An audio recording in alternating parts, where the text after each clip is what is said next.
আসসালামু আলাইকুম ম্যাম। সুপ্রিয় শিক্ষার্থী, আশা করছি তোমরা ভালো আছো, যে যেখানেই আছো সুস্থ আছো, স্বাস্থ্যবিধি মেনে ঘরেই আছো।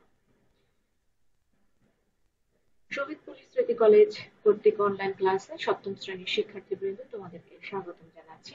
সাথে আছি আমি আরিফা সুলতানা, প্রভাষক, শহীদপুর স্মৃতি college.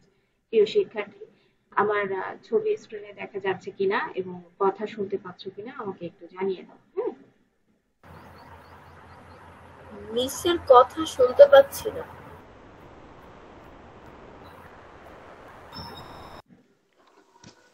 মিসের mic of. O,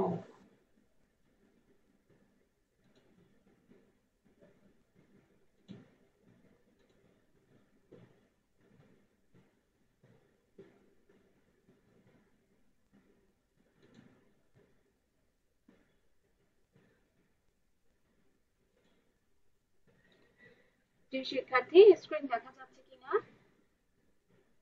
G miss যাচ্ছে। মিস দেখা ম্যাম। যাচ্ছে। কথা শোনা যাচ্ছে, তাই তো? ইয়েস জি ম্যাম। মিস। আচ্ছা, ঠিক আছে।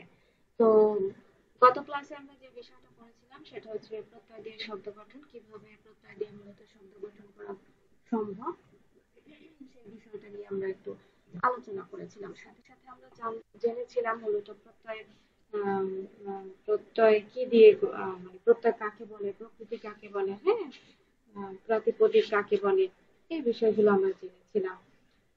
তো এবার আমরা জানবো মূলত তদ্ধিত প্রত্যয় এবং কৃৎ প্রত্যয় এর শ্রেণী বিভাগগুলো আমাদের পড়া হয়ে গিয়েছিল। এবার আমরা জানবো কৃৎ প্রত্যয় কিংবা তদ্ধিত প্রত্যয় মূলত কিভাবে গঠিত হয়, কিংবা আমরা কিভাবে নির্ণয় করব প্রকৃতি ও প্রত্যয়, সেই বিষয়গুলো আমরা একটু জানবো। তোমরা তোমাদের বইয়ের ৫৪ পৃষ্ঠায় একটু চলে যাবে, তোমাদের যে ব্যাকরণ বইটা আছে, হুম, বাংলা ব্যাকরণ ও নির্মিতি সপ্তম শ্রেণী, তোমাদের যে বইটা আছে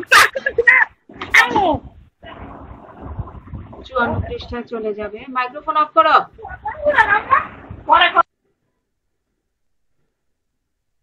৫৪ পৃষ্ঠায় চলে যাবে। আমি যে জায়গাগুলো একটু দাগিয়ে দেবো সেগুলো তোমরা একটু দাগিয়ে নেবে। হ্যাঁ, ক্রিয়াবাচক শব্দমূলের ক্ষেত্রে ধাতু চিহ্ন ব্যবহৃত হয়ে থাকে। হ্যাঁ, আমরা যেই এই যে যে চিহ্নটা আছে এই চিহ্নটাকে অনেকে আমরা রুট ওভার মনে করি, কিন্তু রুট ওভার কি এরকম না, রুট ওভারের উপরে এরকম একটা দাগ থাকবে। তো এই যে যে চিহ্ন, এটা কিন্তু টিক চিহ্নও ঠিক না, এটাকে বলা হয়ে থাকে কি চিহ্ন? ধাতু চিহ্ন। এটাকে বলা হয়ে থাকে ধাতু চিহ্ন। অর্থাৎ ক্রিয়াবাচক শব্দমূল কিংবা ক্রিয়া প্রকৃতি কিংবা ধাতুর পূর্বে যে চিহ্নটা ব্যবহৃত হয়ে থাকে সেটা হচ্ছে ধাতু চিহ্ন। যেমন চল যোগ অন্ত, চলন্ত। পঠ যোগ অ, পাঠ। হুম, পঠ যোগ অ, পাঠ। চলন্ত। আমরা কি বলেছিলাম? প্রকৃতি কাকে বলে? প্রকৃতি কাকে বলে মনে আছে? কি বলেছিলাম? শব্দ বা ধাতুর মূলই হচ্ছে প্রকৃতি।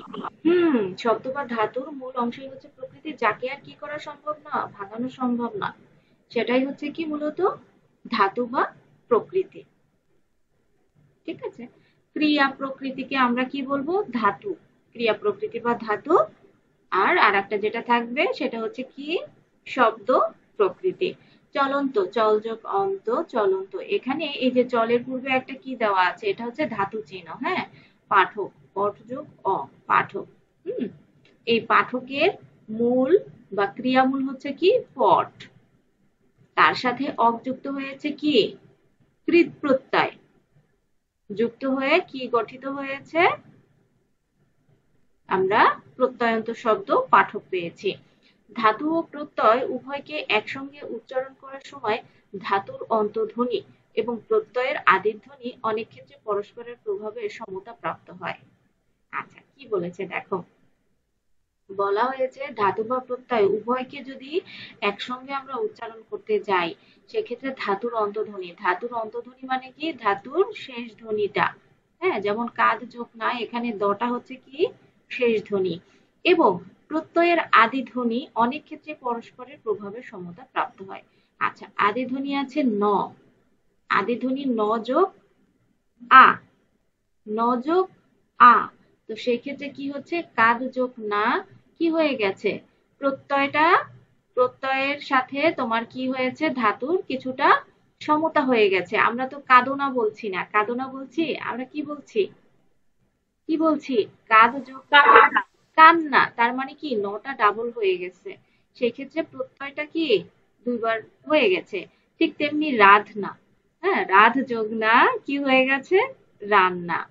প্রশ্ন আসতে পারে এখানে, দেখো যে উল্লেখিত ধাতুর উদাহরণের ধাতুর অন্তর্ধ্বনি দ ও ধ প্রত্যয়ের আদিধ্বনি ন এর সমতা প্রাপ্ত হয়েছে। ঠিক আছে, এই 2 নাম্বারটা। অর্থাৎ আমরা যে জিনিসটা বুঝলাম যে কিছু কিছু প্রকৃতি বা প্রত্যয় আছে যেগুলো কি প্রত্যয়ে প্রকৃতির শেষের ধ্বনি এবং প্রত্যয়ের যে প্রথম ধ্বনিটা আছে দুটো মিলে যখন আমরা উচ্চারণ করতে যাচ্ছি তখন কি হয়ে যাচ্ছে, প্রত্যয়টা যেটা আছে, হ্যাঁ, প্রত্যয় যেটা আছে সেটা কি হয়ে যাচ্ছে, প্রত্যয়টা দুবার হয়ে যাচ্ছে, যেমন কান্না, রান্না। হ্যাঁ, এবার চলো আমরা একটু দেখি। কৃত এবং তদ্ধিত প্রত্যয়ের সংখ্যা অনেক, নিচে প্রয়োজনীয় কিছু সংখ্যক প্রত্যয়ের মাধ্যমে শব্দ গঠনের উদাহরণ প্রদত্ত হলো। হ্যাঁ, আচ্ছা, পৃষ্ঠা কত, এটা পৃষ্ঠা হচ্ছে তোমাদের 54 পৃষ্ঠা। ঠিক আছে, তোমরা 54 পৃষ্ঠায় যাবে। আচ্ছা, আমরা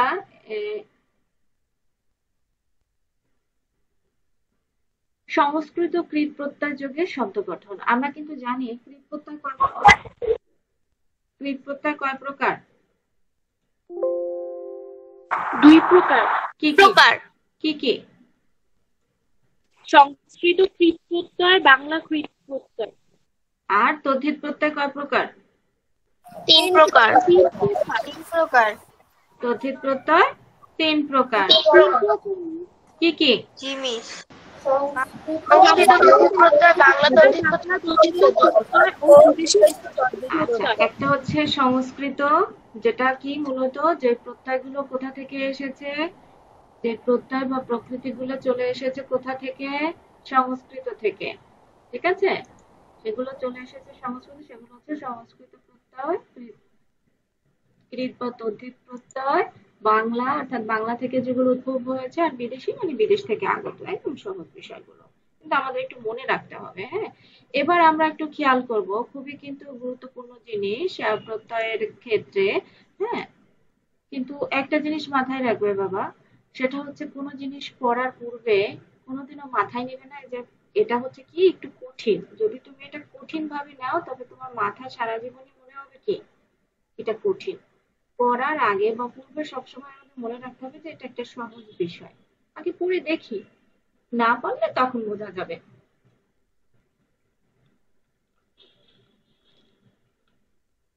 এবার দেখো, এখানে কিছু বিষয় দেওয়া আছে, গুণ কিংবা বৃদ্ধির কথা বলা হয়েছে। দেখো, গুণ বৃদ্ধিটা কি, প্রত্যয় করার ক্ষেত্রে আমাদের এই বিষয়গুলো লাগে।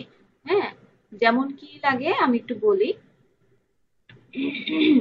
এ বা ওই থাকলে রস্বই বা দীর্ঘই হয়ে যাবে, ঐকার থাকলে একার হবে, ওকার বা ওকার থাকলে কোনো কোনো সময় কি হবে, ওকার বা দীর্ঘকার, অর বা আর থাকলে রেকার হবে, আ থাকলে অ হবে।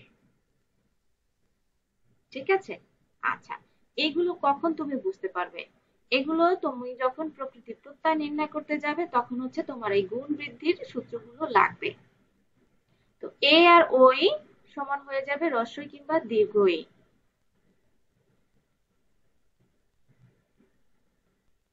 ওই হয়ে যাবে এ, ওকার বা ওকার হয়ে যাবে রসুকার বা দীর্ঘকার, অর বা আর থাকলে কি হয়ে যাবে, রেকার। হ্যাঁ, যদি প্রকৃতি বা প্রত্যয়ের ক্ষেত্রে তোমার রস্বই দীর্ঘই থাকে সেক্ষেত্রে প্রকৃতি নির্ণয়ের ক্ষেত্রে রস্বই দীর্ঘই হয়ে যাবে। ওই থাকলে এ হবে, অর বা আর থাকলে রিকার হবে, আ থাকলে অ হবে। এবার প্রকৃতির শেষ বর্ণের পরিবর্তন কিছু কিছুটা হয়ে থাকে, সেটা আমি পরে দেখাচ্ছি। আর প্রত্যয়ের পরিবর্তনের ক্ষেত্রে যেমন মনে করো তোমার কোনো কোনো প্রত্যয়ের শেষে কি আছে, অন্ত্যেষ্টিয় অ বা অয় আছে, অন্ত্যেষ্টিয় অ বা অয় আছে, যেমনটা আমি এখানে একটু দেখাচ্ছি, জি যোগ অয়। হ্যাঁ, প্রত্যয়ের পরিবর্তন। তো যদি আমরা কোথাও কি দেখবো খেয়াল করো, যদি আমরা জয় অর্থাৎ শেষ বর্ণ, যদি প্রত্যয়ের শেষ বর্ণ যদি আমরা অন্ত্যেষ্টিয় অ দেখি তবে আমরা প্রত্যয়টা কি লিখবো, অ লিখবো। যদি অন্ত্যেষ্টিয় অ থাকে সেই ক্ষেত্রে কি হবে, অ হবে। জি যোগ অয় কি হয়ে যাচ্ছে, জয়। জি যোগ অ কি হয়ে যাচ্ছে জয়, পঠ যোগ অ পাঠ। এবার আসো পাঠ, এখানে তো পঠ হওয়ার কথা ছিল, পাঠ হলো কেন? কারণ দেখো এই যে আমাদের সূত্র, আমাদের সূত্র এই যে গুণ বৃদ্ধির যে সূত্রটা আছে সেটার দিকে খেয়াল করো, দেখা যাচ্ছে? আমরা বলেছিলাম, হ্যাঁ আমরা বলেছিলাম প্রত্যয়ে যদি কি থাকে, আকার থাকে, তবে সেটা প্রকৃতি করার সময় কি হয়ে যাবে? অ হয়ে যাবে। কি হয়ে যাবে? অ হয়ে যাবে। তাই কি হয়েছে? পঠ যোগ অ পাঠ। বুঝতে পেরেছো বিষয়টা? না বুঝতে পারলে আবার বুঝাবো। মিস আবার বুঝান। আচ্ছা দেখো, আমরা আমাদের এখানে যে গুণ বৃদ্ধি আছে, কখনো কখনো প্রত্যয় নির্ণয়ের ক্ষেত্রে গুণ হয়, আবার কখনো বৃদ্ধি ঘটে। হ্যাঁ, গুণটা হচ্ছে কি রস্বই দীর্ঘ যখন এ ও ওই হয়ে যাবে সেটা সেটা হচ্ছে গুণ। আর বৃদ্ধি হচ্ছে কি কোনো কিছু বৃদ্ধি পাওয়া। হ্যাঁ, যেমন এ ওই থাকলে রস্বই দীর্ঘ হয়ে যাবে, আবার রস্বই দীর্ঘ থাকলে কখনো কখনো এ ওই হয়ে যায়। তো এই যে যে বিষয়টা আছে সেটা কি, যদি আমরা প্রত্যয়ের শেষে প্রত্যয়ান্ত যে শব্দটা আছে সেই শব্দের মধ্যে যদি কি আ থাকে, যদি সেটা আ থাকে, যেমন পাঠ, পাঠ, পয়াকার ঠ কি আছে, আকার আছে না, পাঠ, যদি সেটা থেকে থাকে তবে আমরা কি করব, যখন আমরা প্রকৃতিটাকে ভাঙাবো তখন আমাদের কি হয়ে যাচ্ছে, আকার আর থাকবে না, আকারের জায়গায় কি হবে, অকার হবে। অকার হলে কি হচ্ছে, পট। অকার হলে কি হচ্ছে, পট। হ্যাঁ পট হবে না। এখন এই অটা হচ্ছে কি প্রত্যয়, ঠিক আছে, অটা হচ্ছে প্রত্যয়, তাই আমাদের কি লিখতে হবে, পট যোগ অ। আমাদের মূলত সমস্যাটা কোথায় হবে আমি বলি, আমাদের মূলত সমস্যাটা হবে প্রকৃতি নির্ণয়ে, প্রত্যয় নির্ণয় না। আমরা প্রত্যয়টাকে খুব সহজেই আলাদা করে ফেলতে পারবো। আমাদের মূলত সমস্যাটা হবে প্রকৃতি নির্ণয়ে, যে এটার প্রকৃতিটা কি হতে পারে। আচ্ছা, এইটুকু এখন বুঝতে পেরেছো নাকি আবার বুঝাবো? বুঝেছি মিস। আচ্ছা, এবার দেখো অনিয় প্রত্যয়, অনিয় প্রত্যয়, অনিয় প্রত্যয়। এবার দেখো এখানে কি আছে, করণীয় আছে, স্মরণীয় আছে, পানীয় আছে, দর্শনীয় আছে। এবার দেখো এখানে একটা বিশেষ নিয়ম দেওয়া আছে, এই যে আমি দেখো হলুদ এখান দিয়ে দেখাচ্ছি, বিশেষ নিয়ম আছে। ধাতুর দ্বিতীয় বর্ণে র বা রেফ থাকলে প্রথম বর্ণে রিকার হবে। কি হবে, ধাতুর দ্বিতীয় বর্ণে যদি র বা রেফ থাকে তবে প্রথম বর্ণে কি হয়ে যাবে, রিকার হবে। রিকার হবে। এবার দেখো এখানে আছে কি, করণীয় আছে, কি করণীয়। এবার আমরা যে কাজটা করব, আমরা প্রথমেই যে কাজটা করব সেটা হচ্ছে কি, আমরা প্রত্যয়টাকে আলাদা করে ফেললাম। প্রত্যয়টাকে আলাদা করার ফলে কি হচ্ছে, আমাদের আসছে কি, করণীয়র জায়গায় কি আসছে, কর যোগ অনিয়, তাই না, কর অনিয় কি প্রত্যয়টা, ঠিক আছে। এবার দেখো, কারণ এটা আমরা জানি এটা কি কৃত প্রত্যয়, কারণটা কি, কোনো কিছু করাই হচ্ছে কি কাজ। তো আমরা যেটা বলেছিলাম যে কোনো কাজ করা বোঝালেও কিন্তু কি বোঝাবে, সেটা কৃত প্রত্যয়। এবার দেখো করকে, কর আছে, খেয়াল করেছো, আমি বারবার বলছি খেয়াল করো। তো এখন আমাদের বলা হয়েছে প্রকৃতির দ্বিতীয় বর্ণ যদি র থাকে, প্রকৃতির দ্বিতীয় বর্ণ যদি র থাকে তো সেটা কি হয়ে যাবে, রিকার হবে। কি হবে, কি হবে, রিকার হয়ে গেল, ঋজকনীয় হয়ে গেল জিনিসটা। আচ্ছা, ঠিক তেমনি কি স্মরণীয়, দর্শনীয়, ঠিক তেমনি কি দর্শনীয়। আচ্ছা, দর্শনীয়টা কি হয়েছে, দৃশ। দর্শনীয় প্রকৃতি হচ্ছে দৃশ। হ্যাঁ, কিংবা আমরা যদি বলি দরস যোগ অনিয়, সেই ক্ষেত্রেও কি রটা কিন্তু দরের পরে থাকছে। তো র যদি দয়ের পরে যদি র থাকে সেই ক্ষেত্রে আমরা প্রথম প্রকৃতির সাথে কি করব, প্রকৃতি প্রথম বর্ণের সাথে রিকার ব্যবহার করব।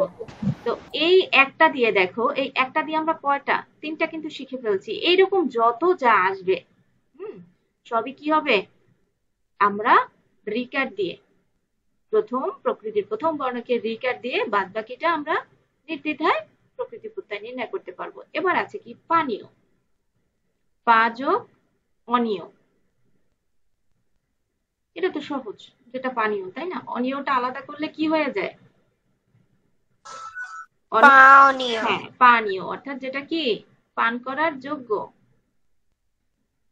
3 নম্বরেরটা দেখো,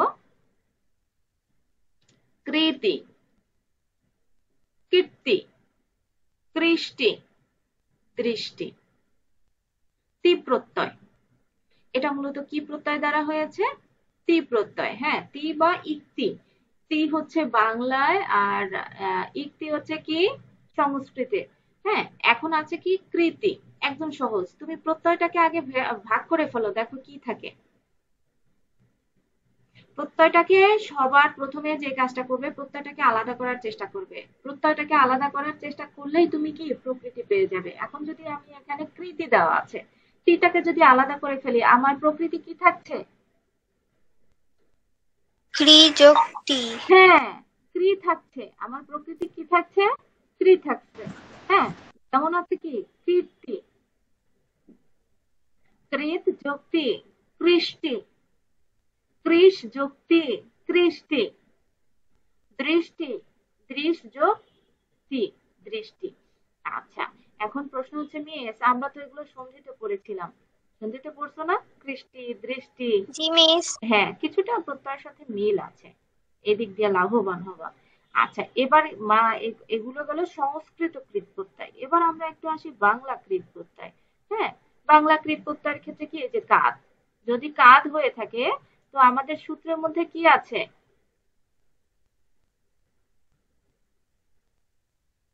ধর, চল। আকার।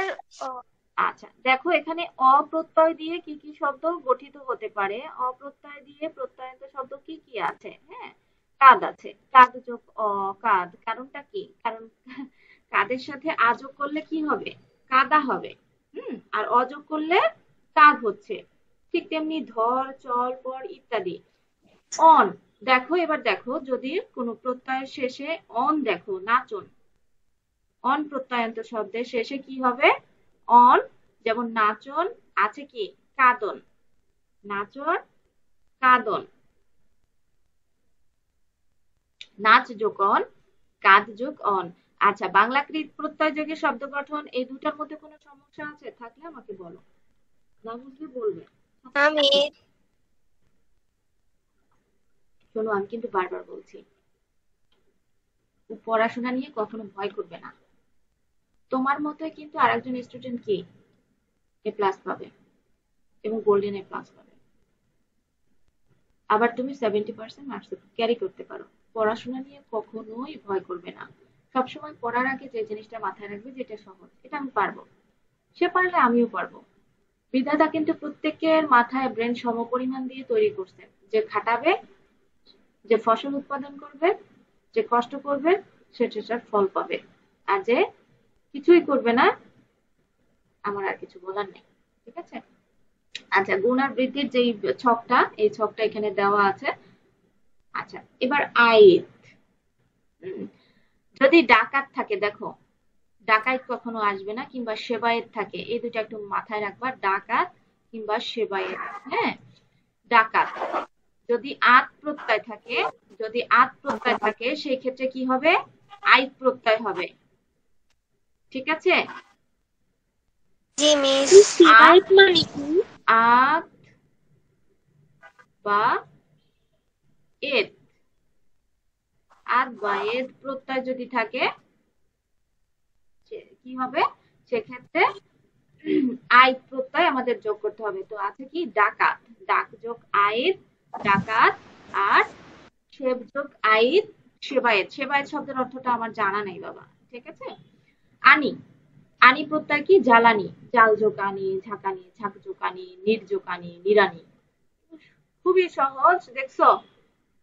উক বা উকা, উক বা উকা। যেমন আছে কি মিশুক, মিশ যোগ উ, মিশুক। এইটা একটু মাথায় রাখবা, কখনো খাউকা শব্দ হবে না, হবে কি খেকো, যে বেশি খায়। হ্যাঁ, খাজো উকা, খেকো, খাজো উকা, খেকো। হুম, খাজক উকা আমাদের মাথায় রাখতে হবে। যদি কখনো ওকার দিয়ে কোনো শব্দ আসে, তবে আমরা কি লিখবো? উকা লিখবো। আমরা কি লিখবো? উকা প্রত্যয় লিখবো, খাজক উকা। হ্যাঁ, খেকো। আবার খাজক উক লেখো না, খাউক হবে কিন্তু। ঠিক আছে, ওইটা মাথায় রেখো। এবার তি প্রত্যয় যুক্ত হয়ে কি আছে, উক্তি, বসতি, ঘাটতি, কাটতি। হ্যাঁ, খুবই সহজ, খুবই সহজ। ভয় পাওয়ার কোনো কারণ নাই প্রত্যয় নিয়ে। কারণ দেখো এখানে কি প্রত্যয়ন্ত শব্দ দেওয়া আছে উঠতে। আমি তি প্রত্যয়টাকে প্রথমে, আমি বারবার বলছি, প্রত্যয়টাকে আমরা প্রথমেই আলাদা করে ফেলবো। প্রত্যয়টাকে আমরা কি করব, প্রথমেই আলাদা করে ফেলবো। আলাদা করার ফলে আমরা কি পাবো, আমরা প্রকৃতিটা পাবো। দেন আমরা প্রকৃতিটাকে, ক্রিয়া প্রকৃতির ক্ষেত্রে অবশ্যই কি করতে হবে, আমাদের ধাতু চিহ্ন ব্যবহার করতে হবে। এবং আরেকটা খুবই গুরুত্বপূর্ণ বিষয় আছে, দেখো প্রত্যেকটা প্রকৃতির শেষে কি দেওয়া আছে, হস চিহ্ন দেওয়া আছে শেষ বর্ণের সাথে। এটা যদি তুমি না দাও, মাইক্রোফোন অফ করি, মাইক্রোফোন অফ করি নেই। হ্যাঁ, প্রত্যেকটা দেখো প্রকৃতির শেষ বর্ণে কি আছে, একটা করে হস চিহ্ন আছে। যদি এই হস চিহ্ন তুমি না দাও প্রকৃতি প্রত্যয় নির্ণয়ের ক্ষেত্রে, তবে তুমি তোমার প্রকৃতি বা প্রত্যয় নির্ণয় হবে না। হ্যাঁ, এবার আরেকটা প্রশ্ন হতে পারে, মিস এই যে খেকো, খাজো কুকাটা আছে এখানে কেন নাই? কারণ এখানে কি আকার আছে, ক্ষয় আকারে খা, আর এগুলোর মধ্যে কি নাই, এগুলোর মধ্যে অ যেই আহ ধ্বনিটি ছিল সেই ধ্বনিটি এখান থেকে লোপ পাওয়ার ফলে কি হয়েছে, ক্ষয় আকারে ঘা ট এর নিচে একটা হস চিহ্ন বসেছে। আমরা জানি প্রত্যেকটা ব্যঞ্জন বর্ণের সাথে কি আছে, প্রত্যেকটা ব্যঞ্জন বর্ণের সাথে একটা করে অ থাকে, যার ফলে কি হয়, ব্যঞ্জন বর্ণটা অসহ উচ্চারিত হয়। কিন্তু ধরো এখান থেকে তো আমরা এই যে ট থেকে যদি এখন আমরা অ মাইনাস করে দেই, তবে আমাদের কি থাকতেছে, টয় হস। জি মিস। ঠিক আছে না? তোমরা তো অঙ্ক খুব ভালো বোঝো, আমি অঙ্ক অত ভালো বুঝি না। আচ্ছা, তো এই দেখো কৃৎ প্রত্যয় নির্ণয়ের ক্ষেত্রে আমাদের কি কি করতে হবে, প্রথমেই আমরা যে কাজটা করব সেটা হচ্ছে আমরা প্রত্যয়কে আলাদা করে ফেলবো। এরপরে আমরা এরপরে আমরা যে বিষয়টা করব সেটা হচ্ছে প্রত্যয় আলাদা করার ফলে আমরা প্রকৃতিটাকে পেয়ে যাব। তো কিছু কিছু প্রকৃতি আছে যেগুলো সূত্র অনুযায়ী হবে, প্রকৃতিগুলোকে আমাদেরকে আহ মুখ মানে বারবার অনুশীলন করতে হবে। বারবার অনুশীলন করার ফলেই তুমি বুঝতে পারবে যে আসলে কোনটা হচ্ছে গিয়ে ক্রিয়া প্রকৃতি আর কোনটা হচ্ছে শব্দ প্রকৃতি। এই জিনিসগুলো তোমার মাথায় রাখতে হবে। আমরা তো জানি ক্রিয়া প্রকৃতি কোনগুলো, বা ক্রিয়া প্রত্যয় কোনটা দিয়ে হতে পারে, তদ্ধিত প্রত্যয় কি দ্বারা হতে পারে। হ্যাঁ, সংজ্ঞা কিন্তু আমরা জেনেছি। আরেকটা বিষয় হচ্ছে আমরা যখন কি করব, হুম, যেমন যেখানে আমরা শব্দ উচ্চারণের ক্ষেত্রে একটা ধাক্কা খাবো, যেমন ডাকাতে কিন্তু আমরা কি কোনো পজ করতেছে না, কিন্তু আমরা যদি বলি ডাক, সেক্ষেত্রে কি আমরা উচ্চারণে একটু ধাক্কা খাচ্ছি, যেখানেই আমরা ধাক্কাটা খাবো সেখানে কি আমরা একটা হস চিহ্ন ব্যবহার করব। অর্থাৎ প্রত্যয়ের শেষ বর্ণের সাথে যদি কোনো আকার, রসিকার, দীর্ঘিকার, রসুকার কিছু না থাকে, সেক্ষেত্রে আমরা কি ব্যবহার করব, হসন্ত হস চিহ্ন। চিহ্ন। হসন্ত বা হস চিহ্ন। Thank you. যাক, বোঝা গেছে যে তোমরা বুঝতে পেরেছো। এবার সংস্কৃত কিছু তদ্ধিত প্রত্যয় আমরা একটু দেখব। সংস্কৃত তদ্ধিত প্রত্যয়ের বিষয়টা দেখো, মানব, দানব, মাধব। হুম, এবার আমরা বলি যদি কোনো ক্ষেত্রে, খেয়াল করবে, হুম, অব, যদি কোথাও অব হয়, যেমন কি মাধব, দানব, মানব, যদি প্রত্যয়ন্ত শব্দের শেষে অবটা থাকে, তবে আমরা প্রকৃতির সাথে কি যোগ করব, রসুকার। শেষ প্রকৃতির সাথে আমরা কি যোগ করব, রসুকার। এবং প্রত্যয় হিসাবে আমরা অ বা এষ্ণ, হ্যাঁ এটাকে বলা হয় এষ্ণ, অ বা এষ্ণ প্রত্যয় যোগ করব। আবার বলছি, যদি সংস্কৃত কোনো তদ্ধিত প্রত্যয়ের শেষে, প্রত্যয়ন্ত শব্দের শেষে যেমন মানব, দানব, মাধব অব থাকবে, তবে সেই ক্ষেত্রে কি হবে, সেই ক্ষেত্রে প্রকৃতি নির্ণয়ের ক্ষেত্রে আমরা দ্বিতীয় প্রকৃতি যেটা মানে প্রকৃতির দ্বিতীয় বর্ণ যেটা পাবো সেটার সাথে আমরা কি করব, রসুকার ব্যবহার করব। কি করব, রস্যকার ব্যবহার করব। চকার রসুকার ব্যবহার ব্যবহার করব। করব। এবং প্রত্যয় হিসাবে আমরা কি ব্যবহার করব, স্বরেও স্বরে অ, স্বরেও। স্বরে অ। ঠিক আছে, এই তো বুঝতে পারছো, থ্যাংক ইউ। তো আমরা যদি বলি যাদব, জাদু জাদু প্লাস সরেও না, এবার খেয়াল করো, তুমি জাদু কেন বলছো? এখানে কিন্তু প্রত্যেকটা কি একটা করে, মনু, দনু, মধু। তো যাদবের ক্ষেত্রে কি হবে? যাজক যাজক অ। কেন? যদু যোগ অ। যদু যোগ অ, Yadav. Thank you so much. তার মানে এতক্ষণ যারা প্রশ্ন উত্তর করেছো তারা বোঝো নাই। আবার খেয়াল করো, এখানে মানব, দানব, মাধব লেখা আছে। হ্যাঁ, তো আমরা কি বলেছি খেয়াল করবে, মনোযোগ অ মানব, দনুযোগ অ দানব, মধুযোগ অ মাধব।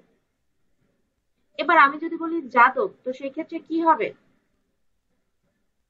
যদু যোগ, যদু জাদু যোগ কেন অ। বলছো? জাদু কেন হবে? যদু যোগ অ। হ্যাঁ, যদু যোগ অ। যদু যোগ অ।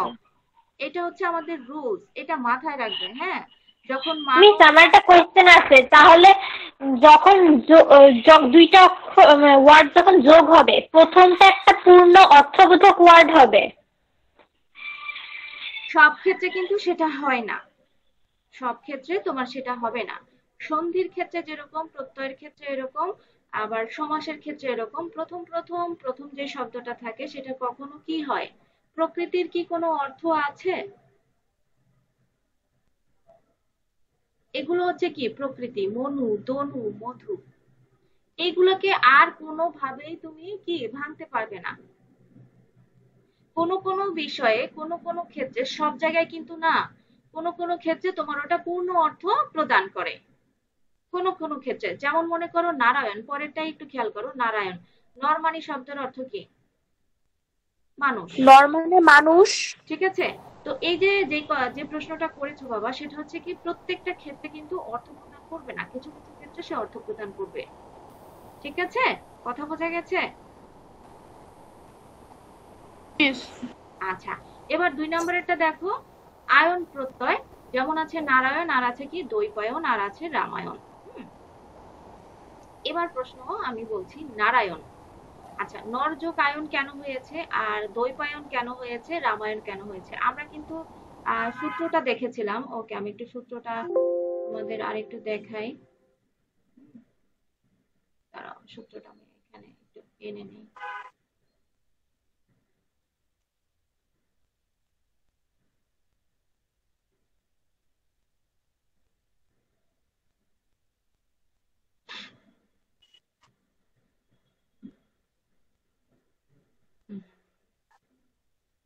আচ্ছা, সূত্রটা একটু এনে নেই। হ্যাঁ, সূত্রটা না আনলে তোমাদের বুঝতে কষ্ট হয়ে যাবে।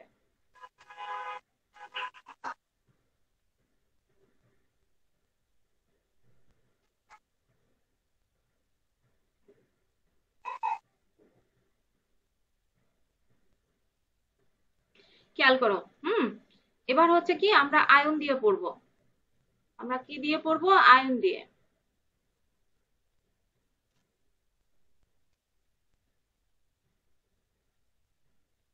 দেখো, আয়ন, নারায়ণ, দ্বৈপায়ন, রামায়ণ।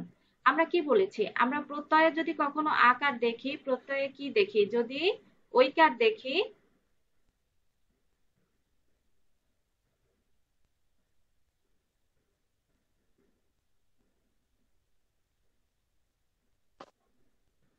আকার দেখি, খেয়াল করো। এই যে যে আমাদের সূত্রটা আছে, এই সূত্রটা আমাদের খেয়াল করতে হবে। বারবার আমি একই কথা বলছি।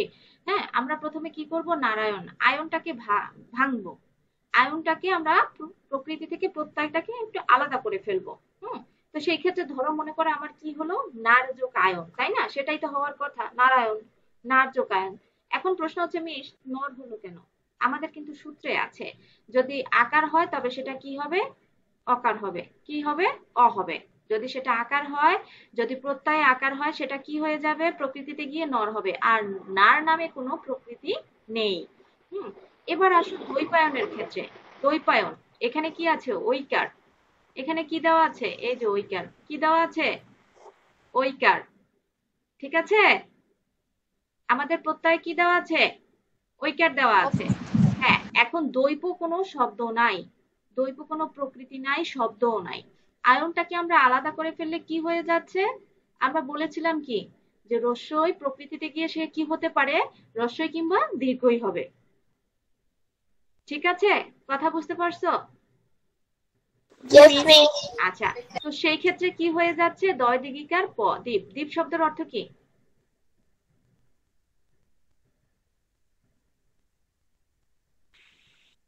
দ্বীপ শব্দ নদীতে কিছু মাটি আলাদা হয়ে জমা হয়ে ওইটা কি বলতেছে রে? এই দ্বীপ শব্দের অর্থ কি? হাই হাই হাই হাই, মাটি আর চারপাশে পানি। হ্যাঁ, সেটাকে বলা হয় কি? ভূখণ্ড। মাঝখানে ভূখণ্ড, ওই যে হাসতেছে হাসতেছে আর বলতেছে, তাই না? আর চারপাশে পানি, সেটাকে বলা হয় থাকে কি? দ্বীপ।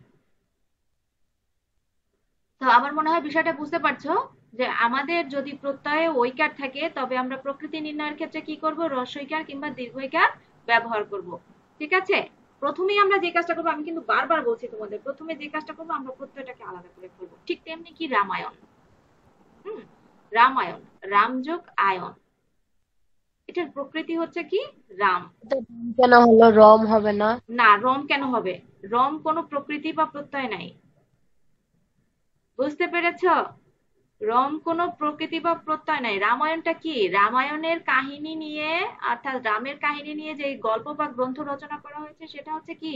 রামায়ণ। তো সেই ক্ষেত্রে কি রম হবে? না। সেক্ষেত্রে কি হবে? রাম হবে। ঠিক আছে, আচ্ছা, আজকে কি আরো পড়াবো না এই পর্যন্তই থাকবে? আমরা একটু অন্য পড়ায় যেতে চাচ্ছিলাম। আচ্ছা, এই পর্যন্তই থাক তাহলে, ঠিক আছে? আচ্ছা, আগামী সপ্তাহে ইনশাআল্লাহ প্রত্যয়টা আমাদের শেষ করে, আমাদের কিন্তু অনেক পড়া, বাংলা প্রথম পত্রে দেখলাম অনেক পড়া। তা আজকে এই পর্যন্তই থাকলো, ঠিক আছে?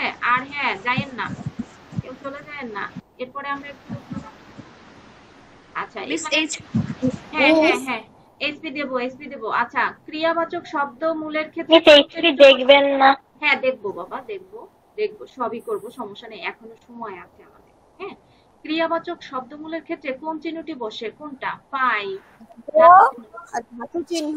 ধাতু চিহ্ন কোনটি? ধাতু চিহ্ন গ। গ। আচ্ছা, নিচের কোনটি সঠিক? ক্রি যোগ অনিয়, হাত যোগ অল, চল যোগ আ, নাচ যোগ অনা। এখনো চলতেছে। হাত যোগ অল, হাতল। আচ্ছা, কেন? আমি যদি বলি ক্রি যোগ অনিয়, কেন নয়?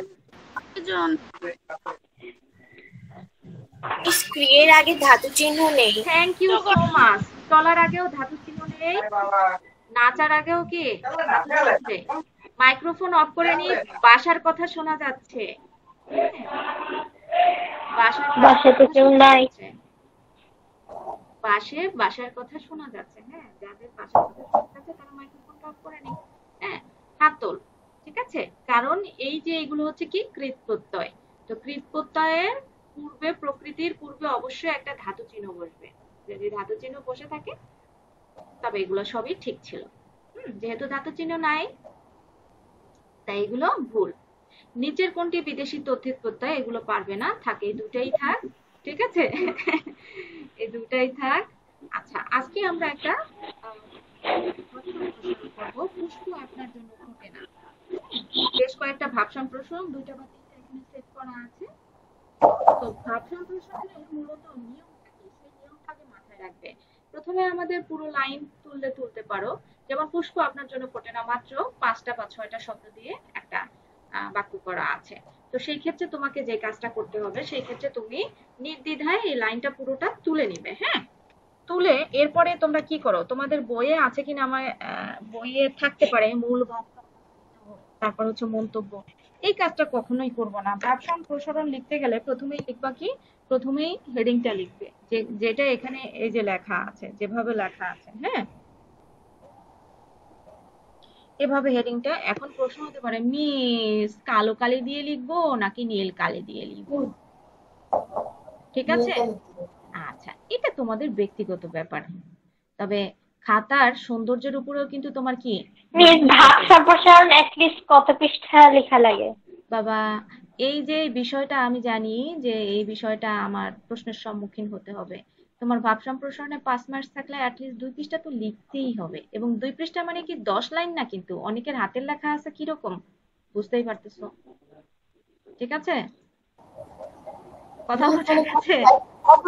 মিস কিন্তু কিছু স্যার আছে বলে কি অ্যাটলিস্ট 5 পৃষ্ঠা না হলে নাম্বার 2ও আসবে না। না রে বোকা, সেটা মার্কের উপর ডিপেন্ড করবে। তোমার তো এখানে 5 মার্কস, তোমার তো 10 না।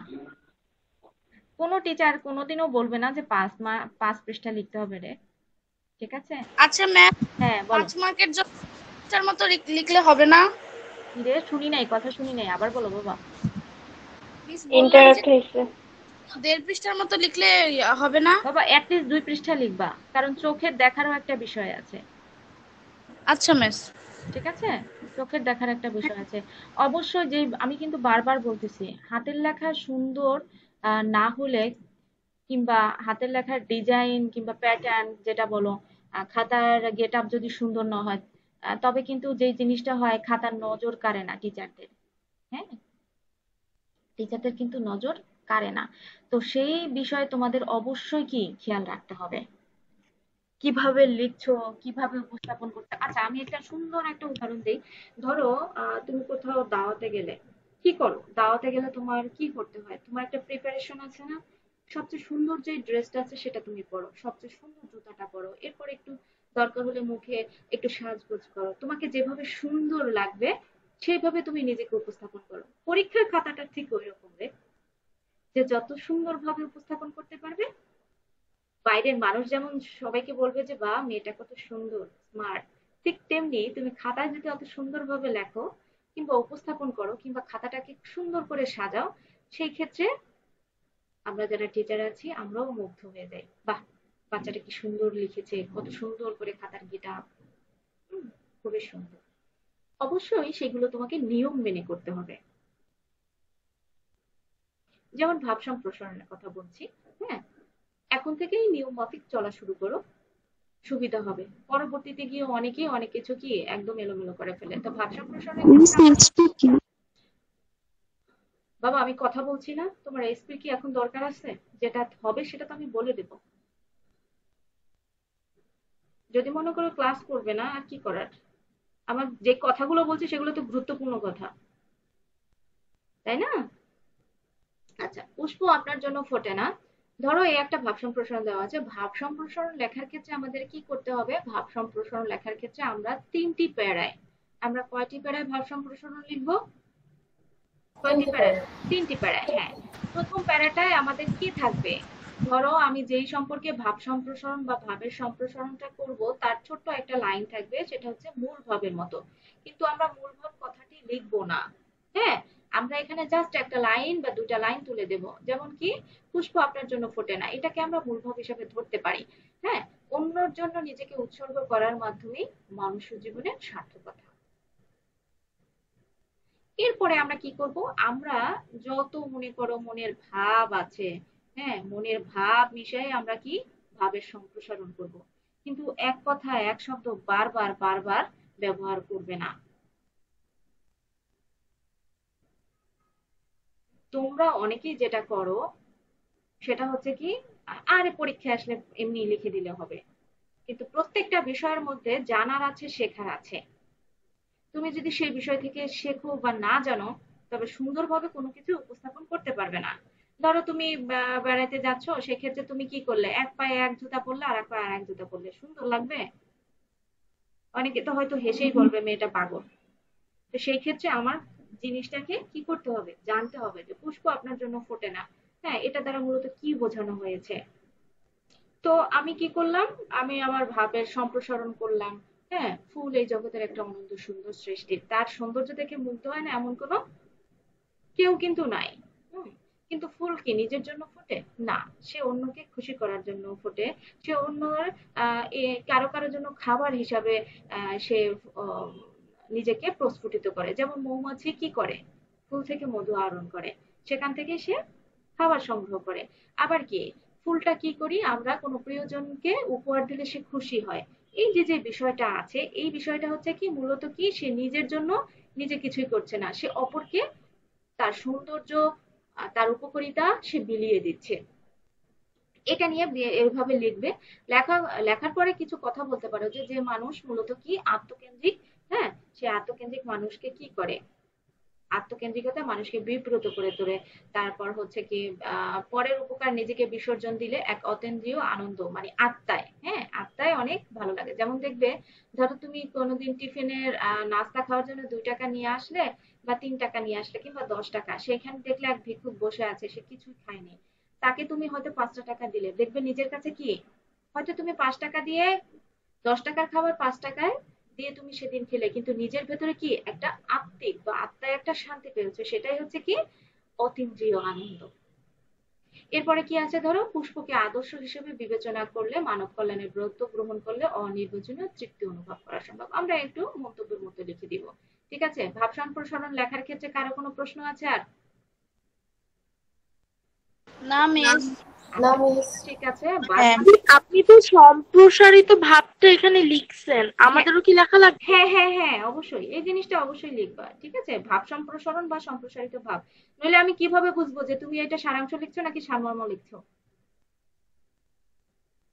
কিংবা ভাব সম্প্রসারণ লিখছো, তাই না? ঠিক আছে, এই জিনিসটা এখানে লিখবা। আচ্ছা জি মিস। আচ্ছা, আর বাদ বাকিগুলো পড়বে, যদি মনে করো কোনোটা কঠিন মনে হয় সেই ক্ষেত্রে আমাকে বলবে যে মিস আমাদের এটা একটু বুঝাই দেয়, ঠিক আছে? কারণ এগুলো নিয়ে সময়, যদি আমাদের সময় হাতে থাকে এগুলো নিয়ে আবার পরে আলোচনা করব। ওকে, তো ঠিক আছে, আজকে যে কাজটা করবা সেটা হচ্ছে কি, এই যে দেখো, আজকে ভাব সম্প্রসারণ একটা লিখবা, সেটা হচ্ছে লাইব্রেরি জাতির সভ্যতা উন্নতি মানদণ্ড। এই ভাব সম্প্রসারণটা তোমরা হচ্ছে খাতায় লিখবে, আমি যেভাবে বলেছি ঠিক সেইভাবে। হ্যাঁ, ঠিক আছে? ভাব সম্প্রসারণ মিস, ভাব সম্প্রসারণ কথাটা কি উল্লেখ করতে হবে?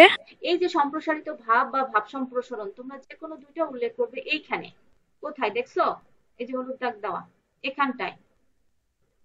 ওকে মিস ঠিক আছে মিস। মিস এটা যদি মাঝখানে লিখি তাহলে মাঝখানে মানে লাইব্রেরি, এই যে কোনটা, এটা তো অবশ্যই মাঝখানে লিখতে হবে। তোমার না মিস লাইব্রেরি জাতির সভ্যতা ওর নিচে বেশ খানিক ফাঁকা রেখে যে লিখি ভাব সম্প্রসারণ লিখে যে লেখা শুরু করি, এটা কোনো নিয়মের মধ্যে নাই। তোমার এখন সমস্ত কিছু বাঁ সাইড থেকে লেখা শুরু হয়, ঠিক আছে? বাঁ সাইড থেকে লেখা শুরু হয়, তাই তোমাকে কি করতে হবে, এই বাঁ সাইড থেকে শুরু করতে হবে। দেখার সৌন্দর্য আছে, মাঝখান থেকে লিখলে কিন্তু ভালো লাগবে না। ওই টিপ যদি তুমি কপালে না দিয়ে নাকে দাও, সুন্দর লাগবে? No miss. আচ্ছা মিস তার মানে এই যে সম্প্রসারিত ভাবিটা বাম দিকে লিখতে হবে? হ্যাঁ, আমি যেভাবে লিখেছি সেভাবে লেখো, সমস্যা নেই, কেউ কাটবে না, ঠিক আছে? কাটবে না at least। আচ্ছা ঠিক আছে রে, আমরা এখন একটু যে কাজটা করব, আমাদের এইচপিটা একটু দেখে ফেলবো। জি, এইচপিটা খাতাটা একটু ধরেন, আর যারা এখনো রোল লেখেনি তারা একটু এসে আমাকে একটু রোলটা লিখে দেন চ্যাট বক্সে। কোথায়, চ্যাটের ওখানে? হ্যাঁ, এইচপি ফামিদা নাফিসা এসপি দেখিয়েছে, আর দ্রুত এসপি দেখাও বাবা, সময় শেষের দিকে। হ্যাঁ, জাহান সৌরভী লেফট করেছো, আগামী ক্লাসে ধরবো, আগেই বললাম। শুধু রোলটা লেখো, শুধু রোলটা, নাম লেখার দরকার নাই, শুধু রোল।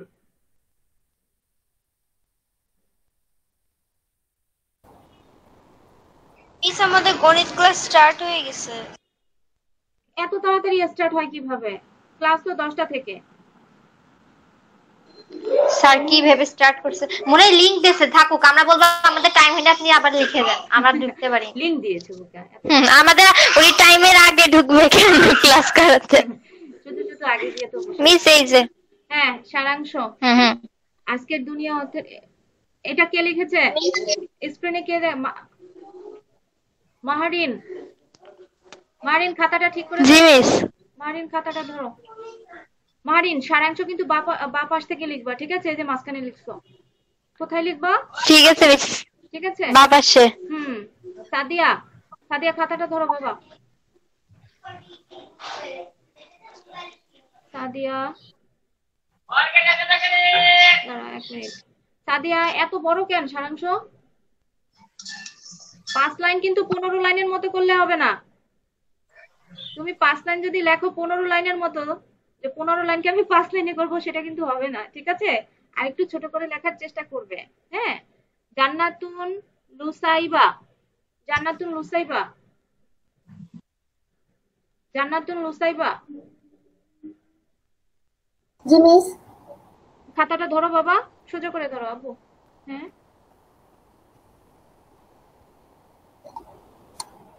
ওকে ঠিক আছে। কামরুন নাহার, কার অ্যাকাউন্ট?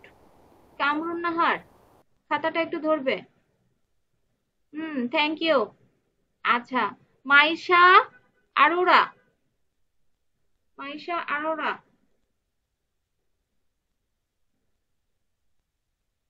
ওকে। মাইশা আরোরা, উপরের প্রথম, তুমি একটু বড় করে ধরতে পারো বাবা? স্ক্রিনটা দেখো তো, আমার এখান থেকে বোঝা যাচ্ছে না।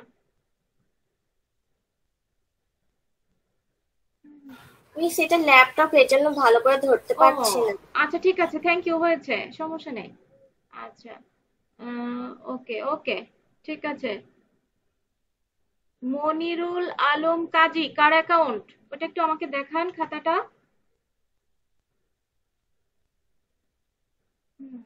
ওকে, থ্যাংক ইউ। তো ঠিক আছে রে। তো আজকে যেগুলো পড়িয়েছি সেগুলো কি বুঝতে পারছো? এটা হচ্ছে আমার কথা। জি মিস।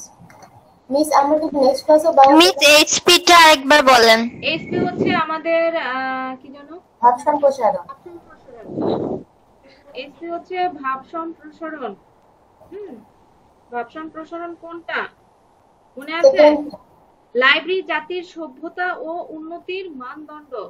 লাইব্রেরি জাতির সভ্যতা ও উন্নতির মানদণ্ড।